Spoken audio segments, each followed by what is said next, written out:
Merhaba, ben Şahin Ergüney. Kuruluş Osman dizisinde Umur Bey karakterini canlandırıyorum. Merak ettiğiniz sorulara cevap vereceğim. Bir toplum tarihini iyi bildiği zaman güçlü bir şekilde ayakta durur. Biz Türklerin tarihi neredeyse insanlığın oluşumuna kadar gidiyor. Tarihini ortaya koymak son derece mutluluk veriyor. Kuruluş Osman, Osmanlı İmparatorluğu'nun en temel noktasına, kaynağına gidiyor.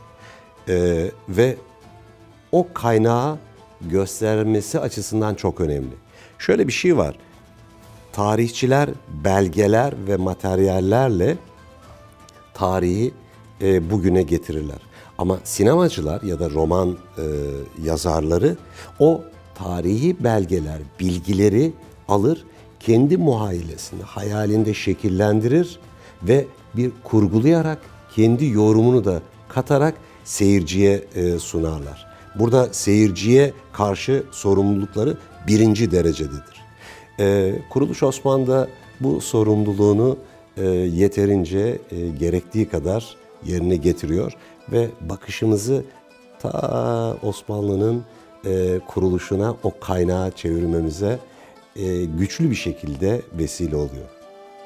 Benim bu diziyle bağlantım ya da bu karakterle bağlantımda beni etkileyen noktaların biri, ben de bir Çepni Türk'üyüm. Oğuz boylarından Çepnilerin Orta Karadeniz'deki Canik Beyliği'ne bağlı bir Çepni Türk'üyüm. Giresun Bulancaklıyım ben de. Kendi kökümü, kendi insanımı, tarihini ortaya koymak son derece mutluluk veriyor. Umur Bey bir kere son derece güçlü bir karakter. Kendi obasına, kendi toyuna son derece inanan, sahip çıkan bir bey. Diğer Türkmen beyleri Anadolu'ya daha önceden gelmişken o Moğollarla hala savaşan bir bey. Ve doğal olarak da Moğolların o gücünün karşısında artık biraz çaresiz kalıp Osman Bey'in çağrısıyla daha batıya, uçlara doğru geliyor. Gelirken kendi gücünü, inancını, o Türk düşüncesini, birliğini de taşıyarak geliyor. Osman Bey'i çok seviyor. Osman Bey'in Türk birliğini oluşturmasına inanıyor. Ama bunu yaparken, buna inanırken de kendi kimliğini bertaraf etmeden, güçlü bir şekilde var ederek de geliyor. Zaten Osman Bey'le de çatışmalar burada başlıyor. Sonuçta biz Osman Bey diyoruz, Osmanlı İmparatorluğu olarak bakıyoruz. Eğer biz bugünden Osman Bey'e bakarsak o zaman yanlış bir noktaya gideriz. O günlerde Umur Bey de güçlü bir bey, Osman Bey de güçlü bir bey. İkisinin birlikteliği çok daha güçlendirebilecek. Bir de Umur Bey'in şöyle bir şeyi var.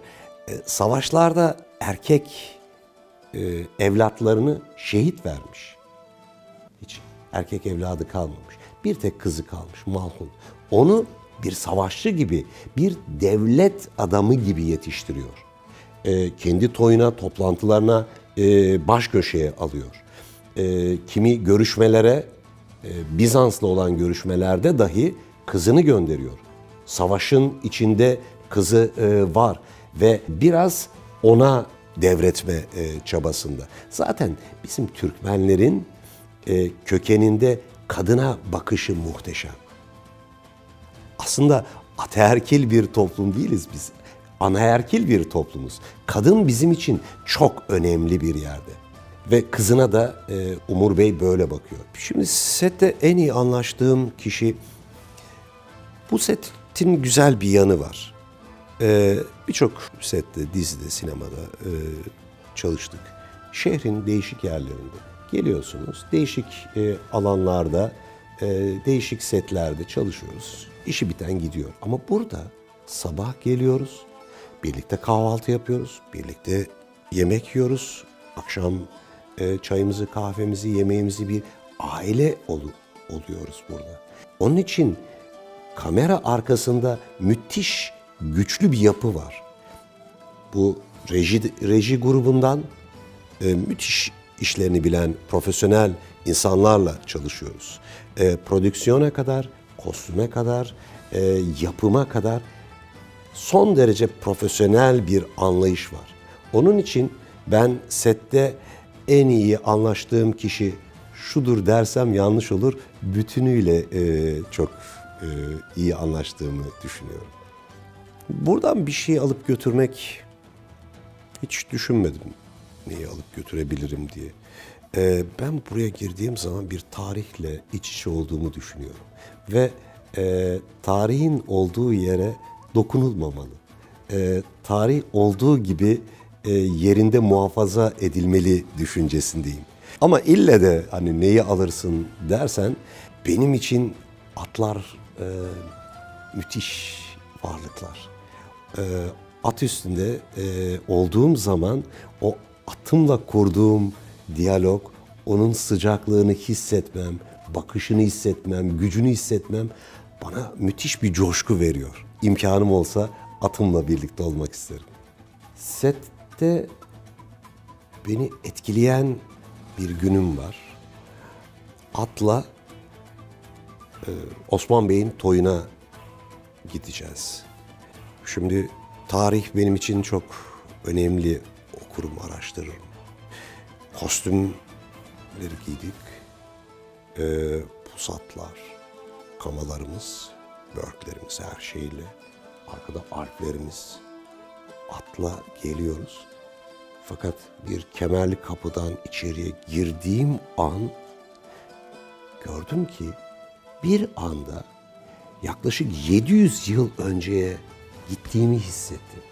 Oradaki alplerin bakışları, duruşları, meşaleler yanan, sis, duman, yerdeki çamurlar, yıkık ya da eski o yapı, atların, nalların sesleri.